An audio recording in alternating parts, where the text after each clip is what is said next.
Hi everyone. So today I just wanted to talk about being competitive. I think being competitive in some kind of sense is it could be something along the lines of being positive things.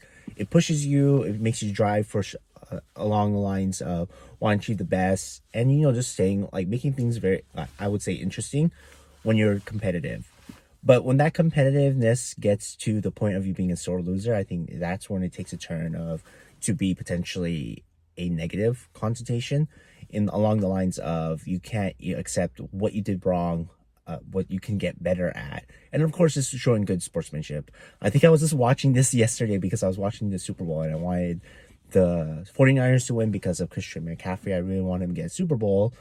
And, I was watching it. I'm not saying I was the best athlete, but I did cross country, I did track and field, I played tennis. And then when I was in the Air Force, any kind of exercise or competition we did, I would be just very competitive. I would want to win.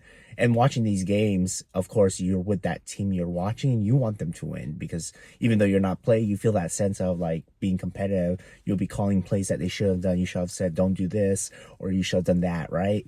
But it is the idea of following that competitiveness and making sure that you actually understand that it stays in a healthy way compared to it becoming a potentially unhealthy where you can't accept defeat and grace and all that, right? So when the 49ers lost, I still accepted the idea that the Chiefs amazing, right? Three championships in 5-6 years, and Patrick Mahomes doing what he does, and the idea of like them potentially going on the cusp of a dynasty, right? Potentially, they are a dynasty in the how many championships?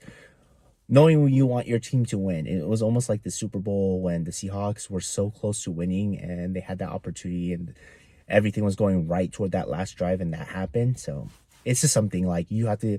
It happens when I'm watching the NBA games when I want my team to win and you getting there. I forgot that I have that competitiveness in me as I haven't played any really sports, very recreational, or I haven't really been competitive. But it has like the simplest things from like a guessing game. I would be very competitive. I want to win, and I've noticed that. But also the idea of understanding of not bringing others down and keeping it in a healthy way. There's nothing wrong with being competitive as long as you know the border of where it's potentially could be a negative, like I said, a negative perspective, or you taking it to an unhealthy matter wise. Again, just watching the Super Bowl yesterday, I noticed that as going, man, I'd be getting some really intense when I want my teams to win and all along those lines. But just a perspective I want to share on this morning. As always, I hope you get something out of this and let me know if these videos are helpful. But take care, God bless, and congratulations to the Chiefs. 49ers, I definitely think you'll be there, and I'm really rooting for Christian McCaffrey to win one Super Bowl. I think he's an amazing player. The reason why I follow the 49ers is because of Christian McCaffrey. Saw some amazing highlights from him as a Panther, and now he's with the 49ers. I think he definitely deserves a Super Bowl. I think that would just solidify his resume and really put him on top of a Super Bowl, a Hall of Fame career. I think he can make it into the Hall of Fame without a Super Bowl, but I think that would just really solidify his resume. As always, take care. God bless. Go Thorough Prince. Let's go.